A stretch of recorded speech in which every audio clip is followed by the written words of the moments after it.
buenas tardes a todo el público presente, a los seguidores. Desde la Red Solidaria de Formación les doy la bienvenida en nombre de la rectora de la Universidad Nacional de Misiones y de la Secretaria General Académica. Muy buenas tardes a todos y a los expositores. El tema que tenemos para tratar hoy es muy interesante y muy relevante, sobre todo para empezar a pensar en que la inclusión y la accesibilidad es posible y es necesaria en el ámbito educativo. Además, también para visibilizar la problemática social de la discapacidad en la universidad. Hoy tenemos la presentación de dos profesionales excelentes que las conozco y me es grato presentarlas. La profesora María Laura Denti y la profesora Liliana Garallo son profesoras de educación especial, son parte del equipo docente del Departamento de Educación Especial de la Facultad de Humanidades y de Ciencias Sociales de la UNAM y tienen una vasta experiencia y formación en el campo de la educación especial. Además, junto con otras colegas, forman parte del espacio de la Oficina de Inclusión Educativa que también funciona en la Facultad de Humanidades de la Universidad Nacional de Misiones. La profesora Liliana Garallo es profesora en Educación Diferenciada con orientación en disminuidos mentales de la UNAM, es especialista en estimulación temprana del Centro Crianza de Córdoba, profesora en Educación Especial de la UNAM, especialista en Didáctica y Currículum de la UNAM, diplomada en Abordaje Clínico y Social de Discapacidad de la Universidad Católica de Santa Fe, es profesora regular de la Facultad de Humanidades y Ciencias Sociales de la UNAM y codirectora de la Oficina de Inclusión Educativa de la Facultad de Humanidades de la UNAM. Es investigadora con varios proyectos de investigación vinculados a la temática, representante titular de la UNAM ante la Red Universitaria de Educación Especial RUEDES y directora de la carrera del profesorado en Educación Especial de la Facultad de Humanidades y Ciencias Sociales de la Universidad Nacional de Misiones. Laura Denti es profesora en Educación Especial de la UNAM, especialista en docencia universitaria de la UNAM, profesora especializada en discapacidad visual del Instituto del Profesorado de Educación Especial de la Ciudad Autónoma de Buenos Aires, profesora regular en la Facultad de Humanidades y Ciencias Sociales de la UNAM, investigadora con proyectos de investigación también vinculados al campo. Es consejera departamental titular por el claustro docente de la Facultad de Humanidades y Ciencias Sociales de la UNAM y también es codirectora de la Oficina de Inclusión Educativa de la misma facultad. Desde esta red de formación les damos la bienvenida a ambas. Nos parece muy importante la temática que van a tocar, lo que nos traen. Es muy interesante la posibilidad que puedan compartir hoy con nosotros, sobre todo por la necesidad que tenemos todos los docentes de empezar a trabajar sobre aspectos vinculados a los procesos de inclusión. Charlar sobre este tema es muy relevante y creo yo que a partir de la experiencia de ustedes en la Oficina de Inclusión Educativa nos pueden acercar muchas sugerencias y aspectos relevantes a tener en cuenta. Bienvenidas a las dos.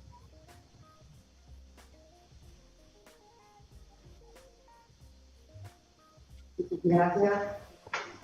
Hola, ¿qué tal? Buenas tardes a todos. Gracias por estar y gracias por la invitación a la red. Gracias, Angelina, y gracias a todos por esta invitación. Agradecemos el espacio de la Universidad Nacional de Misiones, a la Secretaria General y a la red de información que están llevando adelante tan importante tarea.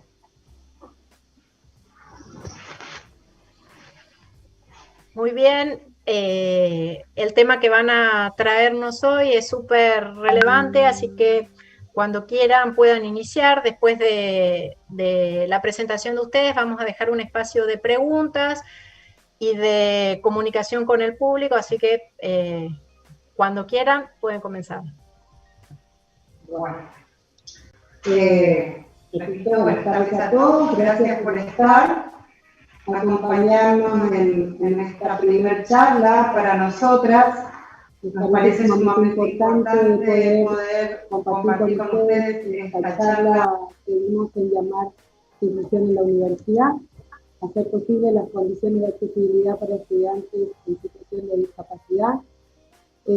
Repito los agradecimientos.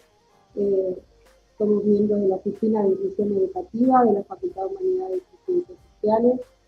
Formamos parte de un programa de extensión, ¿sí?, que lleva el mismo nombre y surge hace muchos años a partir de experiencias informales por demanda de diferentes profesores de las carreras de nuestra facultad, cuando demandaban atención o alguna cuestión particular por algún estudiante con discapacidad. Iniciamos así nosotros, por eso decía informalmente, hace muchos años, la atención a estas demandas como profesores de la carrera de educación especial, con cuestiones vinculadas a la accesibilidad del material, a los exámenes, etc. Hasta que en el 2014 comenzamos a pensar en la posibilidad de un servicio de orientación pedagógica, y ya en el 2016 se armó lo que sería la Oficina de Inclusión Educativa, como está el día de hoy. Bueno, podemos compartir pantalla.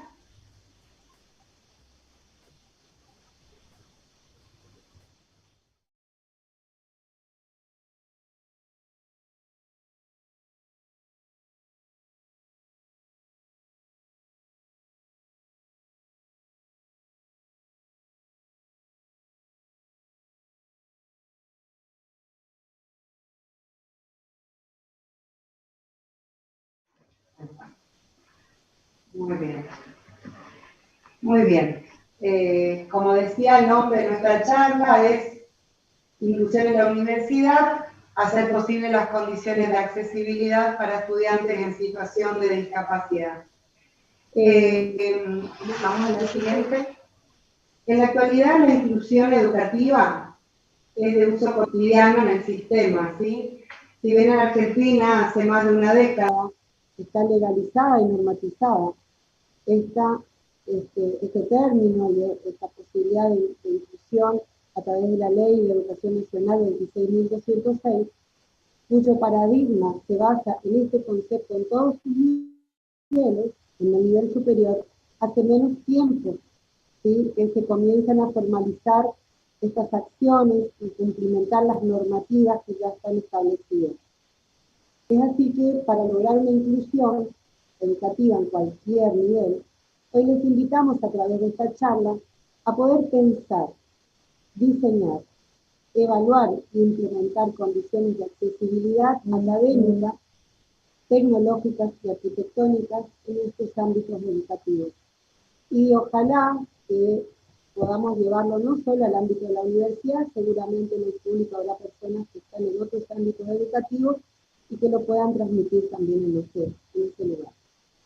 Les quiero contar que existen redes, como decía hoy Angelina, redes a nivel nacional, donde confluyen varias universidades nacionales, como por ejemplo la RID, en la temática de la discapacidad. La RID es la Red Interuniversitaria Nacional, y la RUED, la Red Universitaria de Educación Especial, de la cual yo en este caso formo parte como representante de la universidad.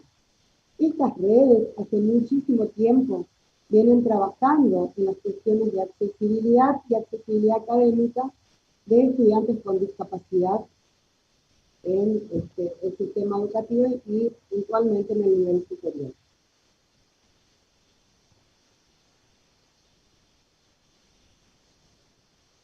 ¿Estamos en el... Bien. Siguiendo esta idea y estos lineamientos, desde el 2014, como decía hoy, existe en nuestra facultad la Oficina de Inclusión Educativa, surge con dos grandes objetivos, y acá aparecen uno mencionado y el otro no menos tenemos importancia, les voy a comentar enseguida. Entre sus objetivos se encuentran programar y brindar orientación pedagógica específica a los estudiantes con discapacidad y equipos docentes de la Facultad de Humanidades y Ciencias Sociales. Y el otro que decía que no es menos importante, y me parece que a través de esta red solidaria de formación y con esta invitación, entre otras, me parece que es fundamental poder fomentar la visibilización de las barreras, ¿sí?, en torno a las problemáticas de la discapacidad en la Facultad de Humanidades y Ciencias Sociales. Es nuestro interés y nuestro deseo que puedan ser replicadas también en las otras unidades académicas. Allí nosotros trabajamos a demanda de docentes, ¿sí?, de las diferentes carreras, de estudiantes con discapacidad que requieren alguna ayuda, ya sea en el acceso o en su progreso de la formación profesional que hayan recibido. Compartimos sugerencias de diseño, de proyectos de contenidos, ¿sí?, ya sea tanto en la virtualidad como en las cursadas presenciales. La idea es presentar el material accesible, ¿sí?, que sea accesible para todos los estudiantes, ya sea materiales visuales, textos, audiovisuales o del tipo que se requiera para esa formación. En la oficina, que está dirigida por la licenciada Lisa Murio, ¿sí?, la conformamos varios docentes del Departamento de Educación Especial y cada uno tiene por ahí su especialidad. La profesora Lisa Murio, que es la directora, se encarga más de los estudiantes con alguna discapacidad intelectual, la profesora Evelyn Esler, con estudiantes con discapacidad auditiva, ¿sí? También contamos con la profesora Victoria, que también es colega en el departamento, Mirta Piris, la profesora María Laura Denti, quien les habla en el tema de la discapacidad visual. Contamos también con voluntarios. Hemos contado con voluntarias de escuelas especiales, por ejemplo, una psicopedagoga, Viviana, que mucho tiempo nos acompañó de forma desinteresada. También una intérprete de lengua de señas, egresada nuestra, que tenemos el honor de que nos siga acompañando, que es Alejandra Baigorria. Y también una psicóloga, que es Miriam Girard, que nos acompaña en este proceso de poder atender a los estudiantes. Bien, ahora sí. Bueno, la Convención sobre los Derechos de las Personas con Discapacidad nos dice en su artículo 24, igualmente sobre educación, que los Estados partes se van a hacer cargo de cumplimentar con el derecho de las personas con discapacidad a la educación. Con miras a hacer efectivo este derecho, ¿sí?, lo que van a hacer es pensar en la posibilidad de dar una igualdad de condiciones y oportunidades para asegurar, ¿sí?, que en el sistema de educación sea inclusivo en todos los niveles, así como a lo largo de toda la vida de la persona con discapacidad. Es por eso que nos propone la Convención una serie de conceptos guías, ¿sí? Este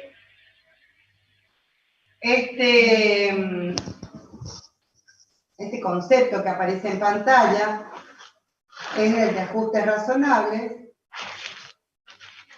Parece que hay un problema con el audio.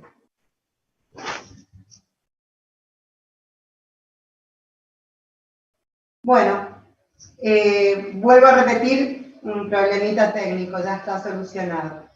El de ajustes razonables, repito, nos quiere decir que se deben realizar las modificaciones y adaptaciones necesarias y adecuadas, pero que no impongan una carga desproporcionada o indebida, cuando se requieren en un caso particular para garantizar a la persona con discapacidad el goce o ejercicio en igualdad de condiciones con los demás, de todos los derechos humanos y libertades fundamentales. Decíamos, es importante rescatar aquí esta palabra de razonable, porque lo que nos planteamos, ni se plantea desde la Convención, es una modificación desmedida, ficticia que no se pueda sostener en el tiempo, sino aquellas que se puedan realizar, puedan servir para otros, ¿sí? Y que se planteen a lo largo de toda la formación de este estudiante. Otro concepto guía que nos plantea la Convención es el de diseño universal. Muy importante hoy en día en el tema de la virtualidad, cuando nos ponemos a pensar en el diseño de las aulas virtuales, de las clases a través de las redes sociales, ¿sí? Cómo se van armando nuestro material didáctico, nuestro material para dar las clases, pensándolo desde lo que sería diseño universal. ¿Esto qué sería? El diseño universal es el diseño de productos, entornos y programas y servicios que pueden utilizar todas las personas en la mayor medida posible, sin la necesidad de adaptación ni diseño especializado. Dice, el diseño universal no excluirá las ayudas técnicas para grupos particulares de personas con discapacidad, cuando éstas lo necesiten, ¿sí? ¿Qué quiere decir esto? Que nosotros, al armar, aún sin sabiendo que tenemos un estudiante con discapacidad en nuestro grupo, ya debemos pensar en la universalidad de nuestros productos, de nuestro material y de nuestra propuesta didáctica. Pasamos a la siguiente. Otro concepto es el de configuraciones de apoyo. Por ahí nosotros lo homologamos a lo que desde la pedagogía siempre hablábamos antes de las adecuaciones o las adaptaciones curriculares. Estas que nos quieren decir, nosotros antes hablamos de adecuaciones de acceso, de contexto, las propiamente dichas, del currículum, ¿sí? Y acá la convención lo que nos plantea son configuraciones de apoyo que son ayudas que permiten el aprender del otro. Son las redes que se establecen, las relaciones, las posiciones, las interacciones entre personas, grupos o instituciones que se conforman para detectar, identificar las barreras al aprendizaje y desarrollan estrategias educativas para participar, tanto escolarmente como en la comunidad. ¿Tá? Algunas orientaciones.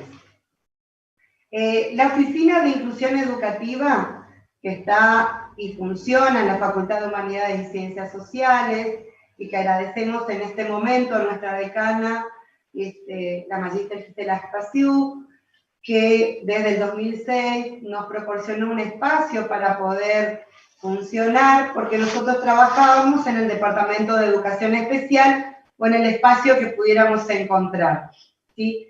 Desde el 2016 contamos con la oficina, ¿sí? Que está compuesta por las personas que hoy mencionaba y eventualmente colaboran con nosotros tanto profesionales de la comunidad como otros profesionales específicos del Departamento de Educación Especial.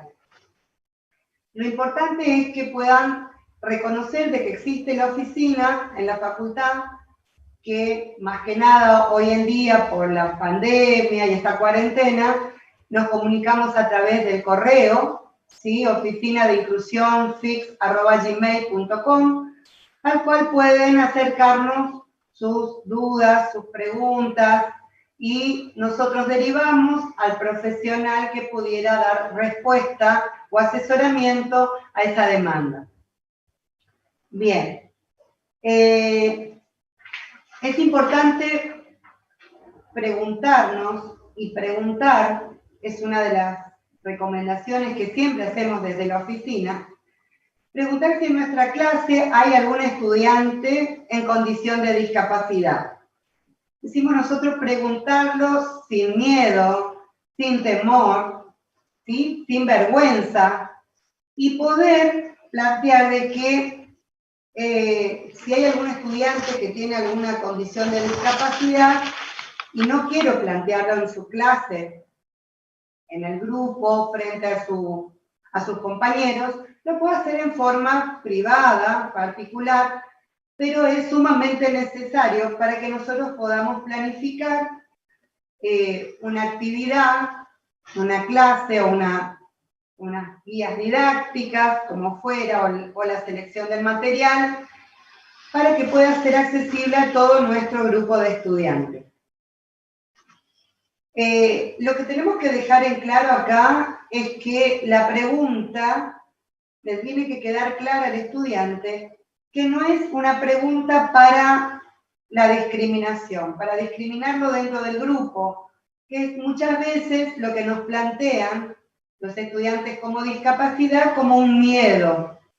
Por eso es que esconden su discapacidad.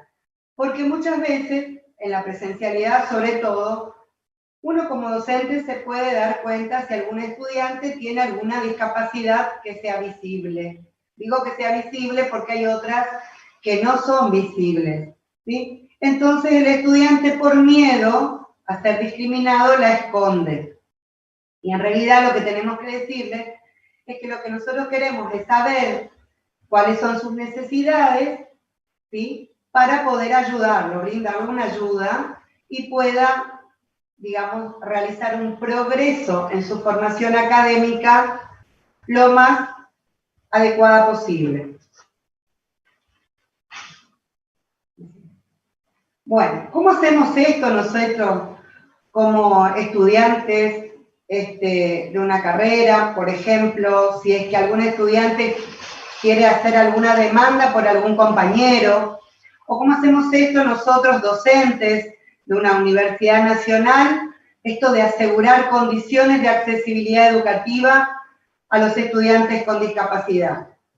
Nosotros en la Universidad Nacional de Misiones tenemos un estatuto, y en este estatuto, en su capítulo 4, sobre acciones sociales, se establecen, en el artículo 22, que la UNAM organizará un sistema de asistencia y promoción social para los estudiantes con la finalidad de garantizar los principios de equidad e igualdad de oportunidades.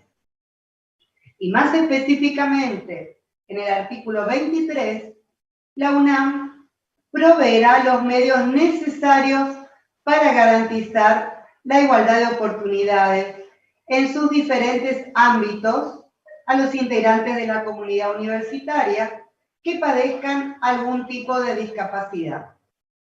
Entonces, una vez reconocido nuestro estudiante con discapacidad, ¿qué vamos a hacer? En primer lugar, contactarnos con él, indagar con él cuáles son las formas y las estrategias de aprendizaje que él utiliza, la tecnología que utiliza, si forma parte de algún grupo de estudio muy importante en las situaciones de estudio de estudiantes con discapacidad, qué ayudas personales tiene, ¿sí? Si algún compañero, algún familiar lo ayuda en su casa, qué adaptación se deben hacer a los materiales para que él pueda acceder a los mismos, y qué estrategias, y esto es muy importante, él ha venido utilizando en sus trayectorias educativas anteriores que le hayan sido favorecidas, ¿sí? Y óptimas para el cursado de sus estudios, ¿sí? Por otro lado, también conocer sus situaciones particulares más allá de la discapacidad. Y vuelvo a repetir, en estas etapas de pandemia, del ASPO, es muy importante saber con quiénes vive, qué materiales de accesibilidad tiene a su alcance, qué materiales tecnológicos, etcétera. Ya esto vamos a ir abordándolo más profundamente luego. Lo importante también es acá, sobre todo en estos momentos, poder habilitar medios de comunicación alternativos y diversos. Y esto sabemos que no solo pasa con los estudiantes con discapacidad.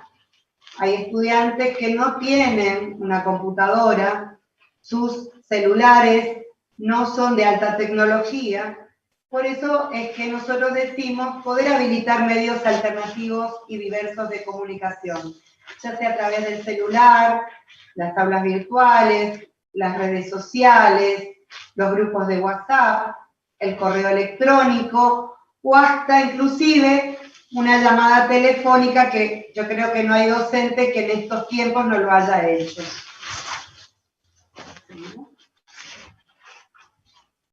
Podemos dar algunas orientaciones generales para poder hacer accesible a nuestros estudiantes con discapacidad en su proceso de formación. En primer lugar, poder dar consignas claras en las actividades, con un lenguaje sencillo, detallado, con secuencias didácticas claras, que al momento de seleccionar el material, nosotros podamos pensar cuáles pudieran ser las barreras o las dificultades que se puedan encontrar nuestros estudiantes con discapacidad, ya sea la que fuera, ¿sí? O visual, auditiva, ¿sí? O de dificultades en la comprensión, etc. Y pensar en la diversidad y en la singularidad de nuestros grupos. Por eso siempre nos parece importante que previo a la planificación de nuestras actividades nosotros podamos conocer a nuestros grupos. Utilizar lenguaje sencillo y claro, con palabras de uso corriente. Si es necesario, flexibilizar los tiempos de entrega de las actividades. En algunos casos son solicitadas y en otros no. Entonces, pero poder dar la posibilidad de flexibilizar esos tiempos. Hoy que se utilizan mucho las aulas virtuales, más que antes, poder realizar un aula virtual, organizarla en forma sencilla, con imágenes ilustrativas, que sean descriptivas, ¿sí? Que puedan estar descriptivas. Entonces, nosotros, si bien tenemos una especialidad en discapacidad visual, tanto María Laura como yo, tratamos de acercarle con esta charla, en mi parte, una cuestión más general, y ahora María Laura, que le voy a dar el paso para que pueda comentarles cuestiones más específicas de las diferentes necesidades y barreras que se encuentran nuestros estudiantes con discapacidad.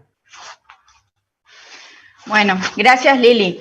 Bueno, la idea, como decía Liliana, es poder acercarle, en función de toda la experiencia que venimos teniendo en la oficina y cómo venimos trabajando con los estudiantes con discapacidad que están en la facultad, que son cursantes de las diferentes carreras de la FICS, algunas ideas o algunas sugerencias.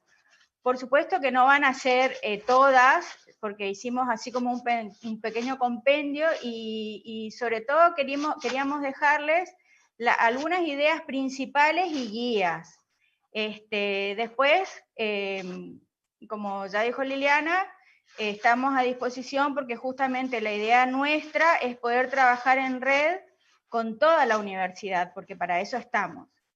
Bueno, se pueden presentar diferentes situaciones de discapacidad o podemos tener estudiantes en diferentes situaciones o condición de discapacidad.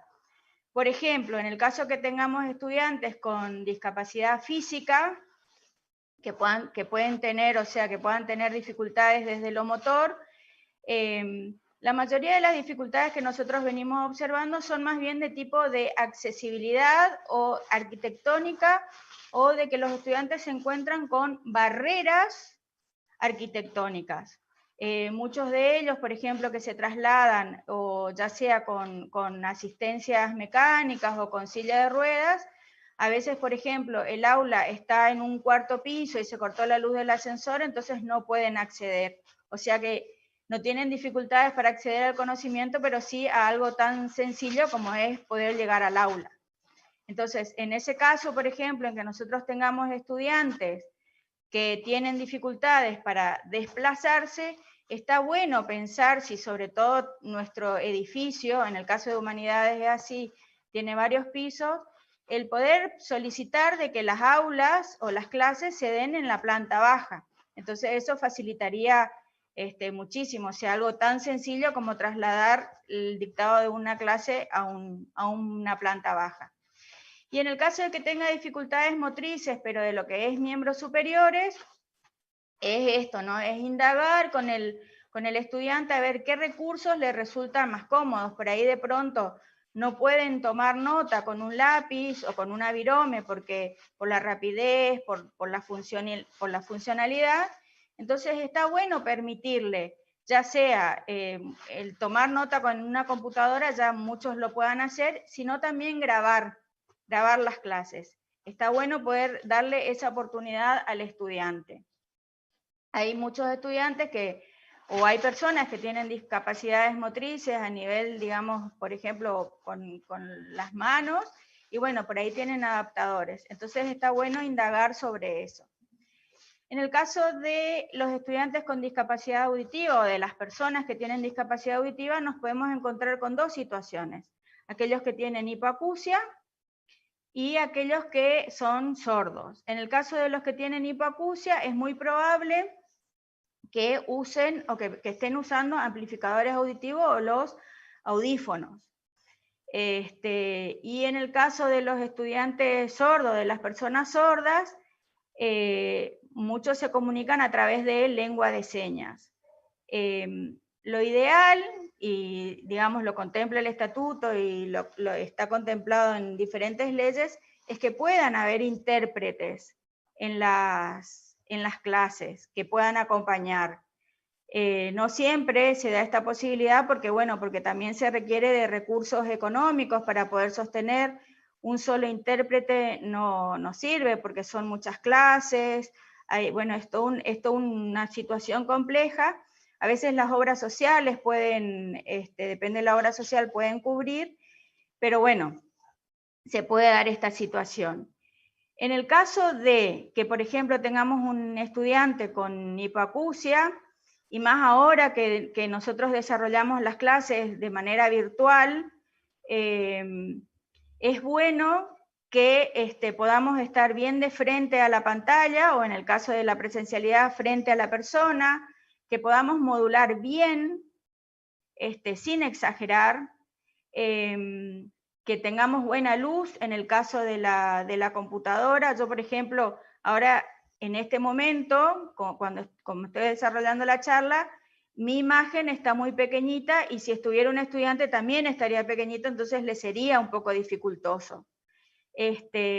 También que no haya distractores. Las mujeres por ahí a veces nos pintamos la boca muy fuerte y eso a veces confunde. Y en el caso de los hombres, estarían los bigotes o la barba, bueno, que a veces tapa un poco la zona de la boca y taparía un poco la parte de que la persona pueda ver cómo se modula. En general, las consignas que le tengamos que dar tienen que ser claras, con oraciones cortas, con un vocabulario sencillo, de ambas maneras, en forma verbal y escrita. Cuando le presentamos videos, es importante que los videos estén subtitulados. La plataforma de YouTube en esto es buena, es muy buena, es accesible, es una plataforma accesible, porque ya hay, porque hay videos que tienen la posibilidad de poder conectar y ver el subtitulado, en el caso de que ya la filmación original no la tenga.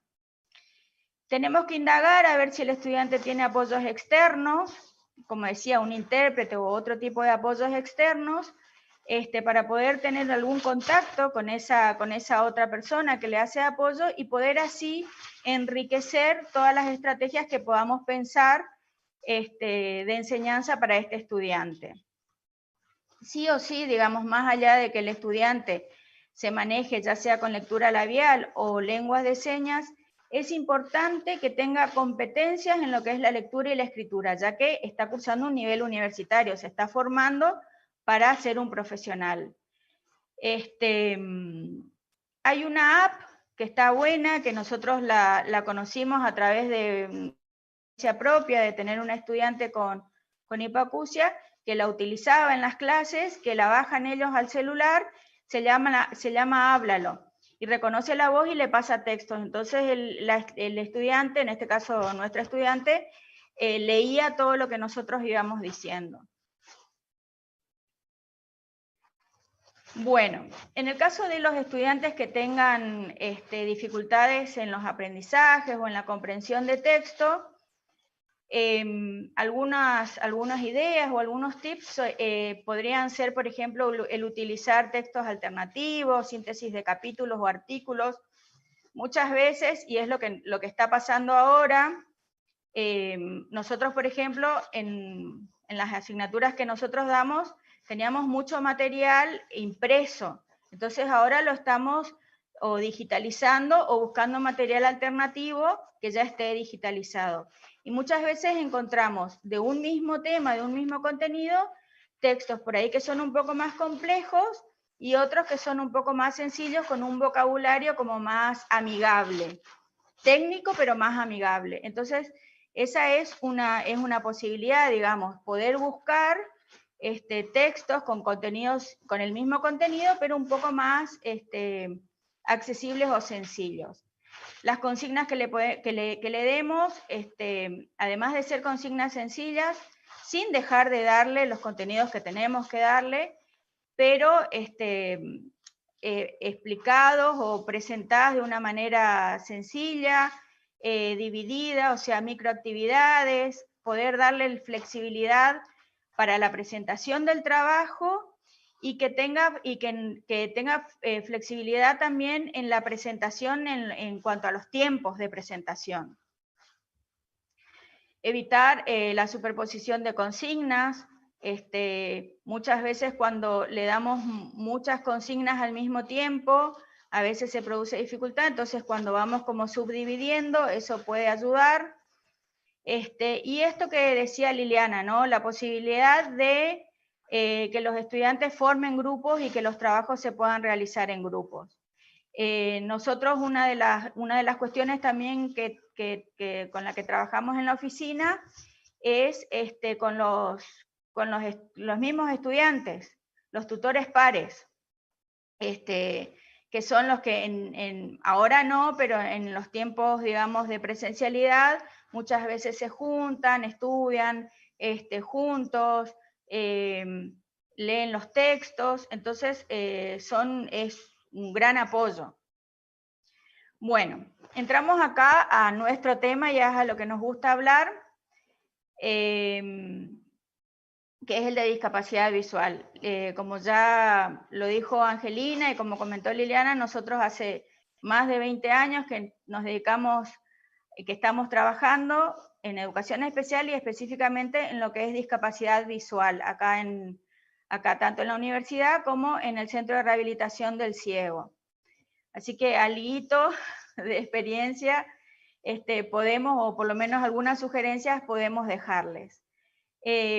También en el tema de discapacidad visual nos podemos encontrar con dos situaciones. La de un estudiante o de una persona que tenga ceguera o de una persona que tenga baja visión. La mayoría de las personas con las que nosotros nos encontremos que tienen discapacidad visual van a tener baja visión. Y dentro de lo que es la baja visión hay como un espectro bastante amplio, bastante grande, en relación a las posibilidades visuales y a la funcionalidad visual de la persona. Pero bueno, como decíamos al principio, lo importante nosotros como docentes es poder trabajar con el estudiante, ¿no? Poder indagar a ver cuáles son las características, las necesidades, y él es el que nos va a decir. A nosotros muchas veces nos pregunta, bueno, los docentes, ¿no? Los colegas nos dicen, bueno, pero ¿cómo hacemos? Y lo primero que tenés que hacer, como decía Liliana, es preguntarle al estudiante qué cuestiones son necesarias. A veces nos van a decir, y necesito que me pase el material digitalizado. Y con eso tenemos solucionado la cuestión de accesibilidad, o como hoy decía, con que traslademos el dar la clase de un cuarto piso a una planta baja, también tenemos solucionado una cuestión de accesibilidad para este estudiante. Y no nos enredamos mucho, porque hay veces que creemos, ¿no?, de que hay que hacer como mucha cuestión, y por ahí se trata de cosas sencillas. Bueno, ¿qué requieren en el caso de las personas con discapacidad? La mayor necesidad va a estar dada en las condiciones o en los ajustes de acceso. O sea, cómo va a acceder este estudiante a los contenidos y a aquello que nosotros como docentes le presentemos. Por eso va a necesitar que le presentemos textos, o sea, material en formato texto, cuando presentemos imágenes, cuando haya imágenes, puedan tener alguna descripción o puedan ser descriptas, le podamos permitir el grabar las clases, esto es fundamental, y los exámenes muchas veces o los parciales, en el caso de que los que tomemos, digamos, de la manera tradicional, tienen que ser de manera oral. Nosotros hemos tenido como experiencia un estudiante que decidió que quería rendir el parcial de manera escrita. Él manejaba braille. Entonces, desde la oficina trabajamos con la profesora Mirta Piris, que también forma parte de la oficina, y transcribimos las preguntas del examen en braille. El estudiante escribió, hizo todo su examen en braille, nosotros hicimos la traducción, se la pasamos a la profesora y la profesora corrigió. Nosotros hicimos la traducción textual a lo que el estudiante había hecho, no le ayudamos en nada. Bueno, algunas preguntitas o algunas cuestiones que podemos tener en cuenta para que nosotros como docentes podamos indagar y para después pensar, ¿no?, en nuestras estrategias. Poder registrar o poder ver cómo este estudiante registra la información que nosotros le estamos dando. ¿Qué hace? Toma nota en braille o escribe, graba, solo escucha. Hay estudiantes, por ejemplo, con discapacidad auditiva, esto pasa mucho con las personas con discapacidad auditiva, sobre todo las personas ciegas, que tienen mucho registro auditivo, porque tienen mucho entrenamiento. Y a veces los estudiantes se fían de ese escuchar y cuando llegan a la casa perdieron, porque es muy difícil a veces retener toda la información de una asignatura, después pasar a otra, pasar a otra. Entonces ahí es importante que nosotros como docentes también incentivemos al estudiante a que de alguna manera vaya tomando registro de lo que vamos desarrollando en la clase. Si solicita alguna adecuación en particular, esto que les decía, si pide que le pasemos el material en digitalizado, por ejemplo, ¿quién le ayuda? Si, digamos, si se maneja solo o si hay alguien que le oficia o tiene, digamos, algún tutor que le acompañe o hay algún compañero, por ejemplo, que con el que trabaje mejor. Y esto, ¿cómo suele presentar sus trabajos? En el caso de los estudiantes que están un poco más avanzados, ellos también nos van a poder decir, bueno, yo en tal asignatura lo presentaba de tal manera, en tal otra hice de tal otra. Entonces eso puede, digamos, como darnos un panorama o una guía para, como para pensar nosotros nuestro acercamiento al estudiante. Bueno, algunos tipos, algunos datitos en relación a cuestiones de accesibilidad más del orden de lo tecnológico.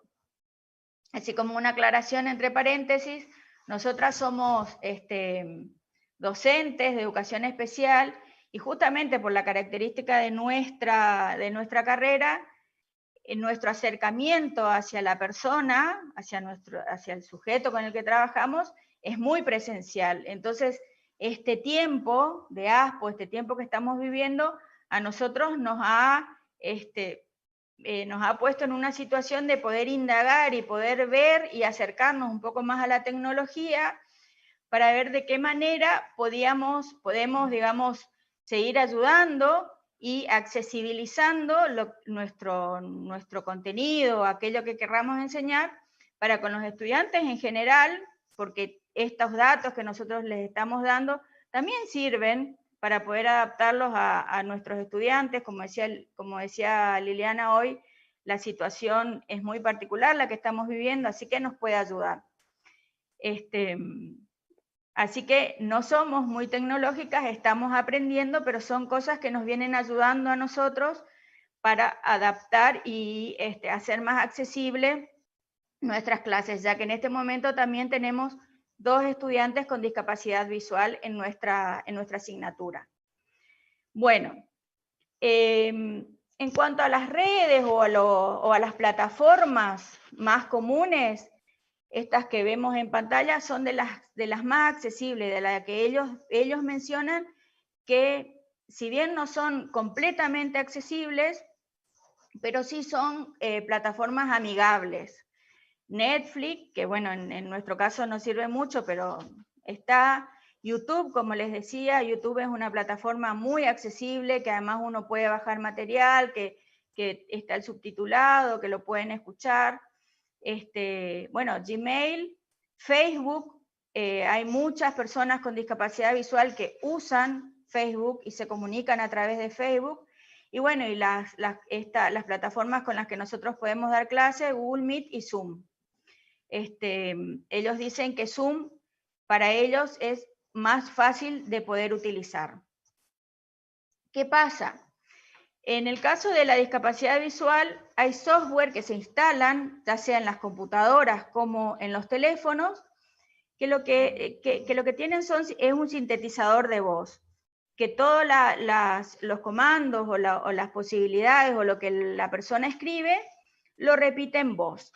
Existen 2 sintetizadores de voz conocidos que utilizan las personas con discapacidad visual, por lo menos acá en nuestra zona. Uno es el NVDA, que es un sintetizador y es un software de acceso gratis. Es un poco más nuevo. Y el otro, el más conocido, es JAWS, que es pago, que es un software pago, pero que bueno, como está más desarrollado, como está más desarrollado, puede combinarse con otros software que también ayudan a este tema, ¿no? iPhone tiene mayor accesibilidad, ya que desde sus inicios se propuso hacer más accesible todo, y Android tiene también, hoy en día está en desarrollo, pero tiene también muchas funciones. Por ejemplo, en el Google se puede utilizar para convertir a voz. Bueno, iPhone tiene el VoiceOver, Google tiene el asistente de voz cuando le decimos OK Google y nos ayuda, digamos, les ayuda a encontrar, por ejemplo, el WhatsApp o algún teléfono. Bueno, yendo, digamos, más a lo que es contenido o cuando nosotros presentamos material. Mucho del material que estamos en este momento utilizando, los docentes, cuando le pasamos contenidos, ya sea textos, están en formato PDF. Los sintetizadores de voz, el JAWS y el NVDA, no leen, ya que es una imagen. Las imágenes, estos sintetizadores no leen porque funcionan con reconocimientos de caracteres. Entonces, lo que hay que hacer es convertirlos a texto, transformar a texto. El PDF o el texto escaneado del libro, por ejemplo, que querramos pasarle. Hay software o tiflotecnología específica con la que se puede hacer. Está el AVI Reader, que es un software que se instala, el iPad o el Galileo. Son todos software que hacen este proceso. Pero ¿qué pasa? Son pagos, hay que comprarlos y son bastante caros. Entonces tenemos las otras herramientas con las que contamos y sobre todo las personas que no tenemos tanto manejo de la tecnología que nos pueden servir. Hay OCRs online gratis que los podemos bajar. El PDF a veces permite la lectura en voz, pero no es tan fácil de utilizarla, pero bueno, está esa opción.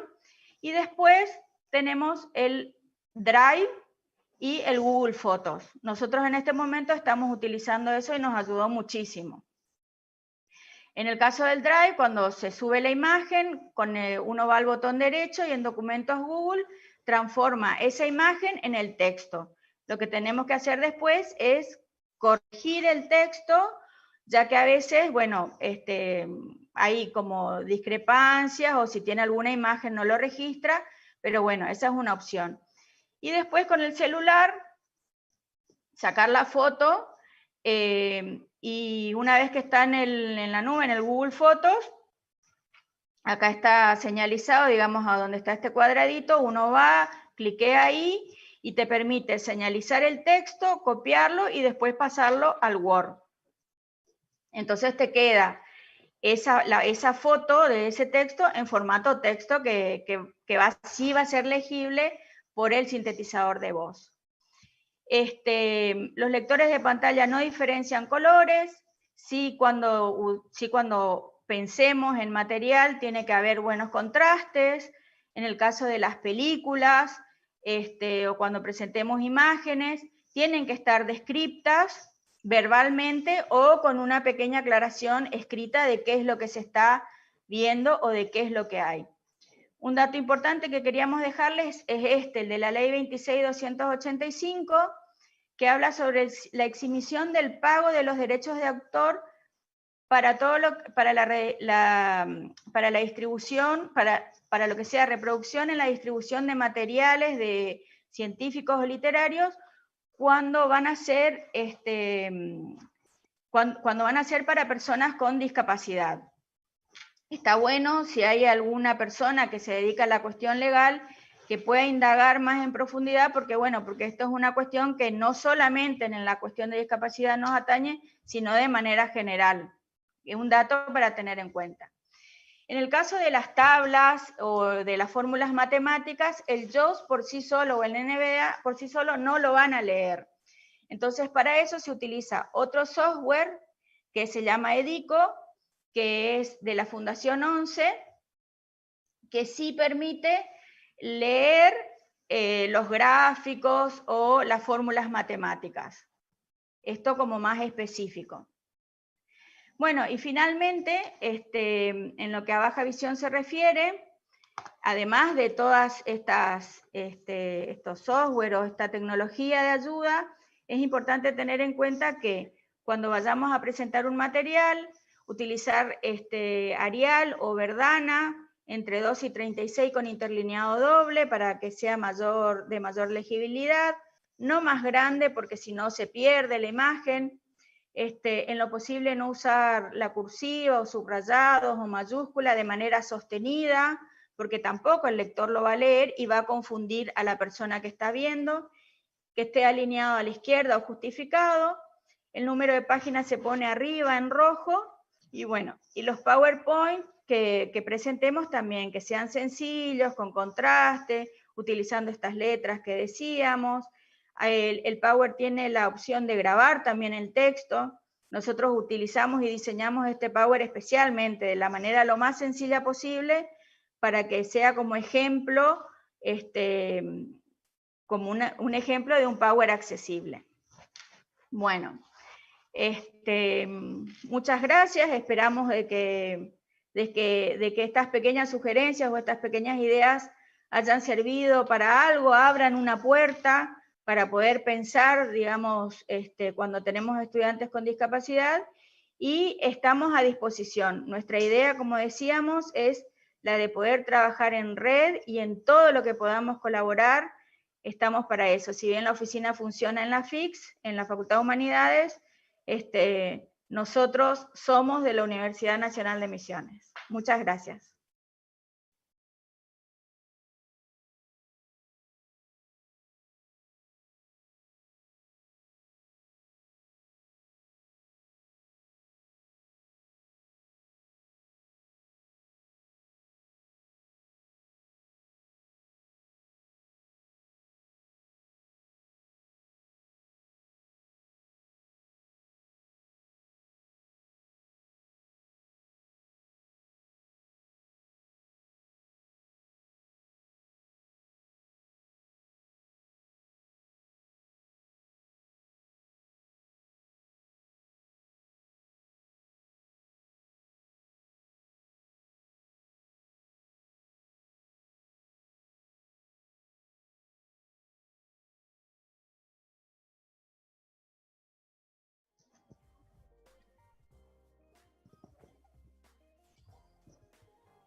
Muchísimas gracias, Liliana y María Laura. Ha sido muy interesante la exposición de ustedes. Es muy importante lo que nos han planteado para visibilizar esta problemática a nivel social y especialmente en el campo educativo. Esto de cómo trabajar los procesos de inclusión con por ahí acciones sencillas para los docentes y para toda la comunidad educativa, esto de arrancar con la pregunta inicial para conocer la realidad de nuestros estudiantes y después esto de pensar en que quizás con soluciones sencillas o acciones simples como bajar el dictado de las clases a la planta baja o convertir un documento quizá que es un texto impreso en un documento digital, cómo puede ayudar y cómo puede contribuir con un pequeño granito de arena a la inclusión de los estudiantes. También esta cuestión del trabajo en red, esto de poder colaborar entre todos y que cada uno pueda aportar desde los saberes particulares en pos de mejorar las condiciones. Eso es para nosotros súper importante y también para esta red solidaria es el sentido que nosotros tenemos en la red, así que la charla de ustedes y la problemática que hoy plantean y exponen es súper relevante. Hubieron muchos comentarios y preguntas, yo les voy a ir pasando. Hay algunos que están destacando la importancia de conocer las estrategias y las tecnologías que los alumnos ya utilizan y con las cuales han tenido experiencia o experiencia exitosa, y difundir esto como para una ayuda al resto de las cátedras y al resto de la comunidad educativa. Lo mismo respecto, también otros colegas destacan la importancia del asesoramiento que se produce a partir de la oficina que ustedes forman parte, cuentan experiencias que han tenido que indagar mucho sobre la cuestión, sobre todo esto del uso de las aplicaciones para estudiantes de baja visión. Hay otros participantes que están planteando su preocupación respecto de esa pregunta inicial que ustedes nos sugieren. Bueno, a veces esta pregunta inicial puede caer mal al estudiante o a la clase. Bueno, ¿cómo hacer con esto? ¿Cómo trabajar con esta cuestión que por ahí puede resultar incómoda, tanto para nosotros los docentes como para los estudiantes? Con respecto a eso, sí, es cierto.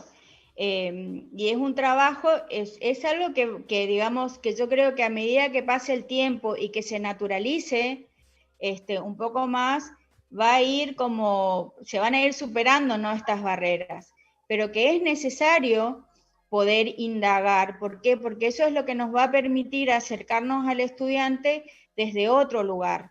Es cierto, hay mucho temor, quizás nosotros que estamos dentro del campo de la discapacidad lo tenemos como un poquito más aceitado, a veces en las clases presenciales es más fácil porque nosotros de pronto tenemos estudiantes y como ya tenemos el ejercicio, podemos detectar, por ejemplo, si hay alguno que tiene alguna dificultad visual o alguna dificultad, por ejemplo, en el desplazamiento, porque lo tenemos incorporado.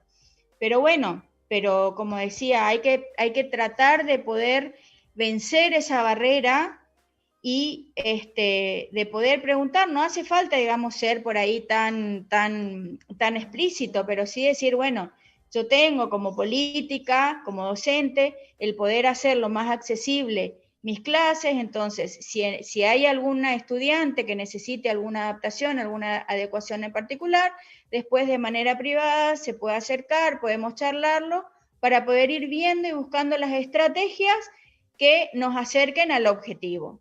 Digamos, de una manera como un poco más sencilla, no tan explícita, pero tenemos que poder, porque si no es donde se van produciendo los fracasos. El estudiante no dice nada por temor también, el docente no pregunta, y entonces ahí es donde de pronto el estudiante deja, abandona la carrera. Entonces, la idea no es esa. Claro, hay que vencer varias barreras, no solamente para los estudiantes que tienen alguna situación de discapacidad, sino también para los mismos docentes y los mismos compañeros estudiantes que por ahí se enfrentan a situaciones que son poco comunes, ¿no? Uh-huh. Cuando se pueda ver, digamos, que el objetivo es el buscar estrategias positivas, ahí se van a ir dando cuenta de que la idea no es discriminar, sino más bien la de incluir, digamos. Lo ideal sería llegar a una etapa donde no tengamos que hablar de que hay que incluir o hay que hacer accesible, sino que estén naturalizadas estas cosas. Pero bueno, es todo un trabajo que lo tenemos que hacer y son barreras y prejuicios que tenemos que ir salvando para que la universidad pueda ser accesible y pueda ser, digamos, las personas con discapacidad puedan también tener este derecho que tienen, que es el acceder y el formarse en una carrera profesional. Claro, también Luis nos plantea, ¿no? Siempre me pregunté cómo se adaptan contenidos, imágenes y presentaciones para personas con daltonismo u otra discapacidad visual. Sé que existen aplicaciones como Daltonizer, entre otras, que ayudarían a ver cómo es el mundo para los daltónicos. Hay otra pregunta también vinculada a esta, de Margarita, que dice, ¿cuál es la gama de colores más adecuados para las presentaciones? Pensando en personas con escasa visión. Bueno, en relación a los contrastes, obviamente el blanco y negro, las letras negras con el fondo amarillo, o los colores, colores que no sean muy fluos, muy luminosos. Por ejemplo, el verde, depende del verde que haya de fondo. Nosotros acá en nuestra presentación teníamos las letras destacadas en un color celeste, un celeste que no era muy fuerte, con las letras en negro o en blanco, y sin muchas imágenes alrededor también que puedan confundir. Después, ¿qué más? Bueno, también hay una cuestión, digamos, en el caso, como decíamos, de la baja visión, como la gama es muy amplia, ahí es importante, y ahí es muy importante, trabajar con el estudiante para que el estudiante nos diga cómo ve, qué ve y de qué forma ve. Si hay estudiantes, por ejemplo, que ya hicieron sus procesos de rehabilitación, ya habrán pasado por lo que es estimulación visual y rehabilitación visual, entonces ellos van a tener como las respuestas para darnos. El otro día justo hablaba con una estudiante con baja visión y ella nos decía, ¿no?, de que a ella le viene bien el Power, que nosotros se lo presentamos en blanco con letras negras, porque además, como la computadora permite ampliar y ir modificando el tamaño, ella lo adecua a su capacidad perceptiva. Bien. Teniendo en cuenta el trabajo que vienen haciendo en la oficina, ¿cuáles son las consultas más frecuentes? ¿Cuáles son las mayores dificultades que se plantean con esta cuestión? ¿Cuál es la vivencia de ustedes respecto a eso?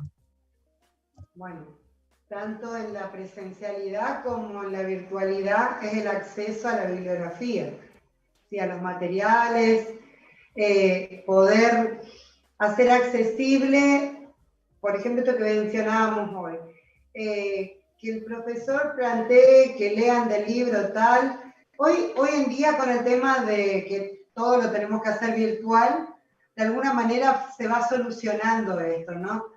Pero en el caso de los estudiantes con discapacidad visual, puntualmente por ahí, con las personas ciegas, con los estudiantes ciegos, como su software, ya sea el JAWS o el NVDA, no leen los PDF que están muy encriptados y que no se pueden pasar, digamos, transformar a Word, ahí aparece la dificultad. Pero generalmente es el acceso al material bibliográfico, al acceso, más que nada, a ver, ¿cómo explicar? Tiene que ver con el material que presentan, que le dicen en la presencialidad, este es el programa, tenés que buscar el libro tal, el tal, el tal, o está la fotocopia en la fotocopiadora del centro estudiante o donde sea, y esas fotocopias muchas veces no nos sirven para ayudarles a adaptar, ¿sí? ¿Por qué? Porque están, como decía Laura, pueden estar borroneadas, en algunos casos pueden tener algunas indicaciones escritas de otro estudiante o del mismo docente. O sea, la mayoría es el acceso al material bibliográfico, ¿sí? Y los docentes también, porque tenemos que tener en cuenta estas dos cuestiones desde la oficina, porque nuestro funcionamiento no es solo el acompañamiento al estudiante o ayudar a hacer accesible el material, sino que el acompañar y poder asesorar al docente. Entonces, es muy variado lo que plantean. El sentido común muchas veces prima a lo que es la realidad. Entonces, plantean, bueno, es ciego, no va a poder hacer esta carrera, porque después no va a poder trabajar. Entonces, de entrada, pone el docente una barrera, ¿sí? Ya sea la carrera que sea. Estas cuestiones se han planteado. Y muchas veces, y es lo que más tiempo nos llevó, el poder mostrarle al docente que si le damos la oportunidad y hacemos esta primera pregunta que mencionábamos hoy, por ahí nos damos cuenta que no es tan compleja la situación.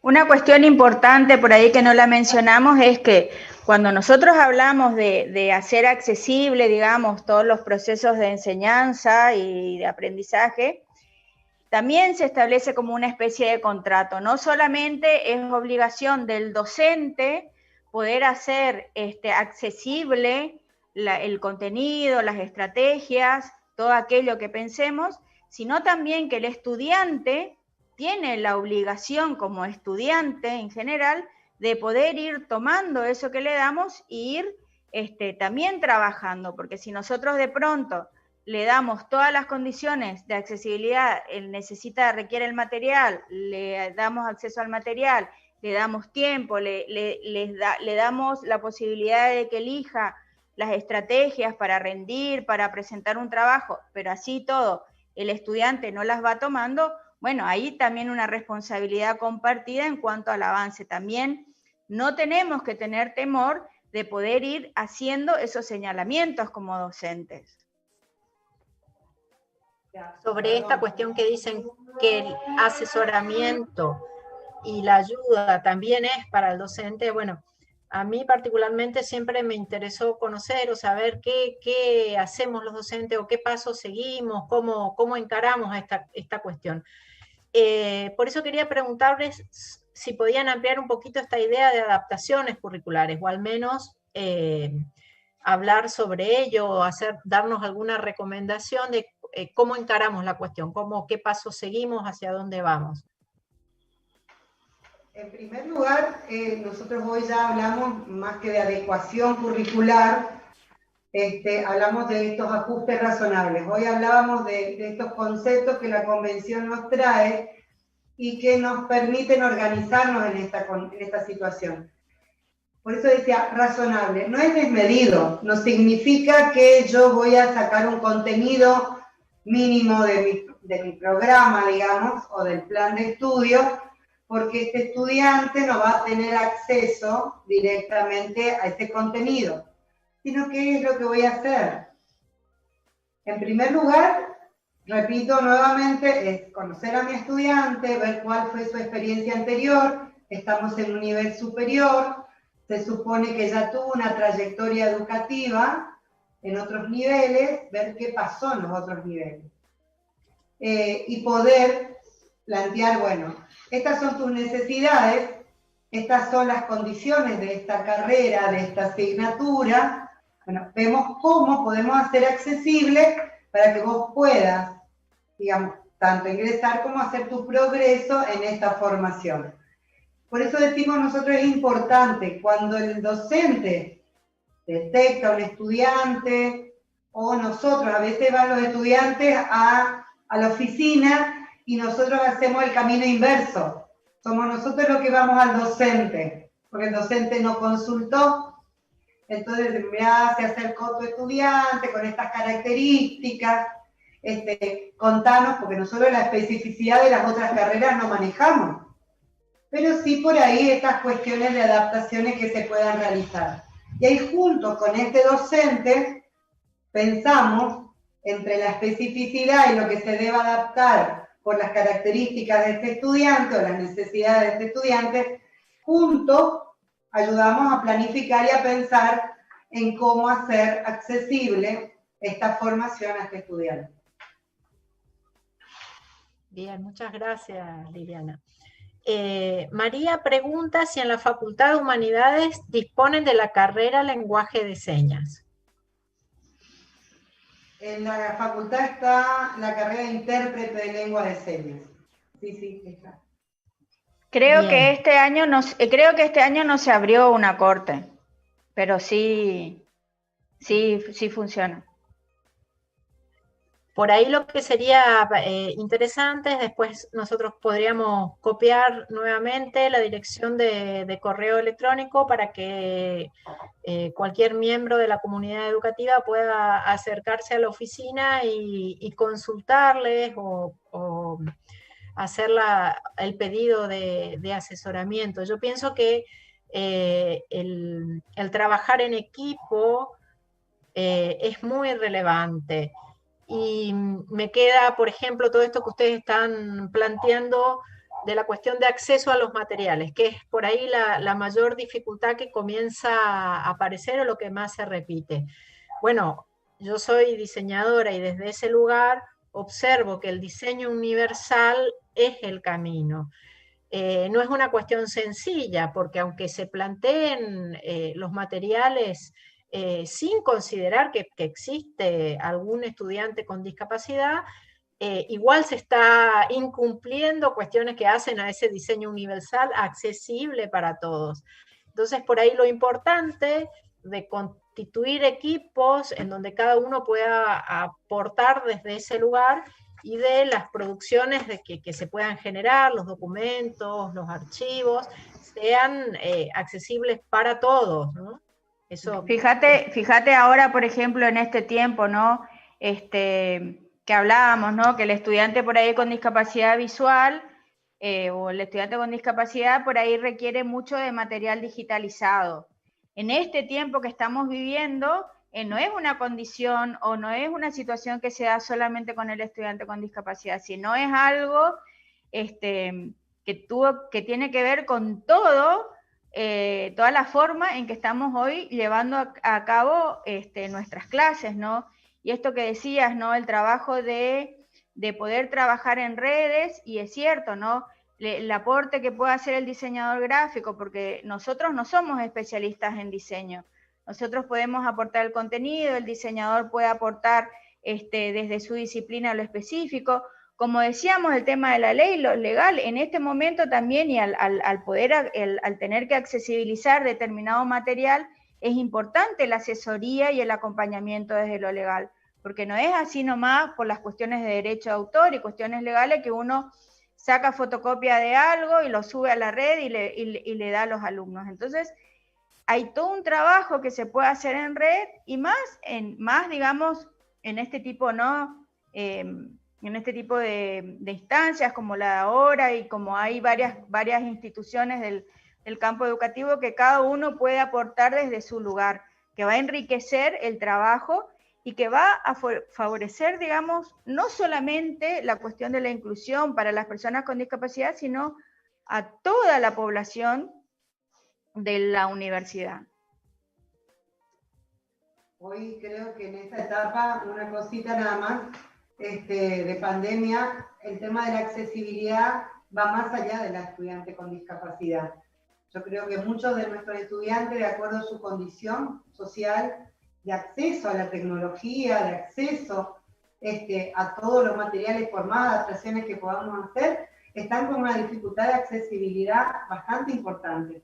Entonces, en algunos casos se suma el tema de la discapacidad.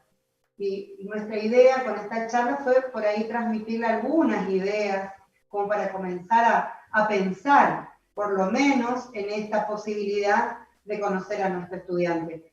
Hay muchas cosas más y me parece sumamente importante lo que decía Angelina, de poder dejar el correo, digamos, visibilizado de la oficina para poder recepcionar estas demandas y poder derivarlas si es el caso que nosotros por ahí no podamos resolverlas, porque esto también es real. Nosotros no resolvemos todas las situaciones en algunos casos, tenemos que derivarlas, porque nosotros somos docentes que con nuestra misma carga horaria estamos trabajando en la oficina, ¿sí? Tenemos el espacio y bueno, con mucha buena voluntad, ganas, estamos colaborando, digamos, con todos.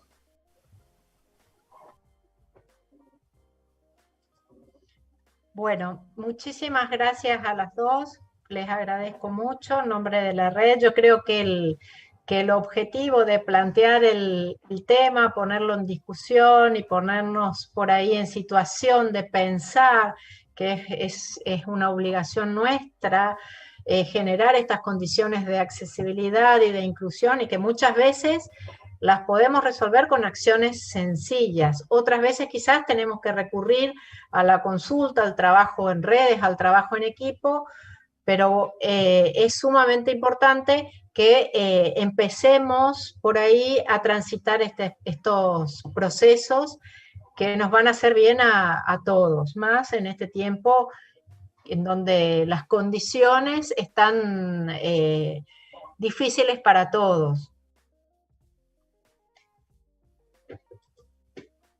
Gracias a ustedes y gracias a la red por esta posibilidad que nos dieron. Liliana, ¿querés decir algunas palabras? ¿Querés cerrar la...? Bueno, primeramente agradecer la posibilidad de instalar esta temática que hace varios años desde nuestra carrera de educación especial y la oficina y estas redes universitarias, digamos, nacionales que estamos nosotros como representantes ahí, venimos trabajando, ¿no? Creo que cada día y con estas acciones y estas posibilidades vamos poniendo nuestro granito de arena y sumamente agradecidos por la posibilidad, como decía hoy, por lo menos de dar la posibilidad de comenzar a pensar en la inclusión y que hoy en día no es un privilegio, es una necesidad porque escapan nuestros estudiantes con discapacidad. Bueno, muchísimas gracias a ambas por la participación y por la oportunidad de brindarnos un poquito de su trayectoria y de sus consejos para abordar esta problemática que es tan relevante. Nos comprometemos nosotros a dejar la información al público presente, porque seguramente si alguno necesita algún apoyo particular o especial, se va a comunicar.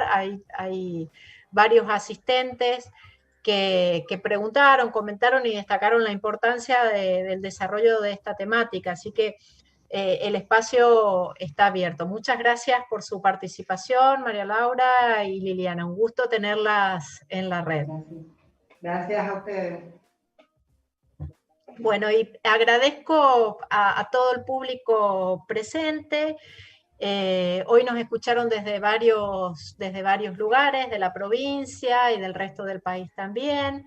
La presentación estuvo súper interesante y va a poder visualizarse en cualquier momento. Yo les quiero recordar que la red de formación solidaria está compuesta por varias instituciones: el Consejo General de Educación, el Ministerio de Educación, Ciencia y Tecnología, la Universidad Nacional de Salta, la Universidad Nacional de Misiones, la Universidad Nacional de Quilmes, la Universidad Gastón del Charí, la Universidad Nacional del Alto Uruguay.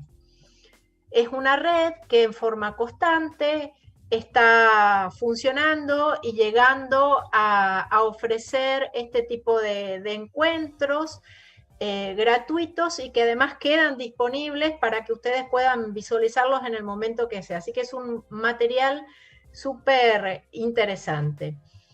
El próximo encuentro que tenemos es el martes de la semana que viene, el martes 29 a las 17 horas.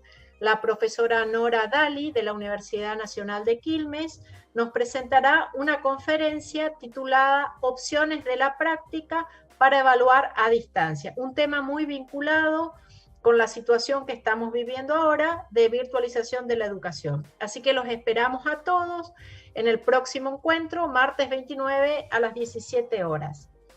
Les dejamos, además de la dirección del contacto para la Oficina de Inclusión Educativa, que las chicas estuvieron presentando hoy, les dejamos el formulario de asistencia en el chat para que lo puedan completar y tener las certificaciones de asistencia.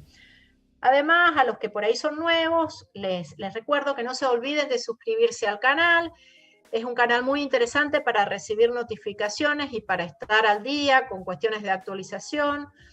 Son participantes de varias partes del país y de otras regiones que están activos con temáticas muy actuales y muy vinculadas a la educación y a la educación en tiempos de virtualidad. Así que les sugiero que activen las notificaciones y le den me gusta a la página y al video. Así podemos sumar puntitos. Muchas gracias a todos por su presencia y por escucharnos. Hasta luego.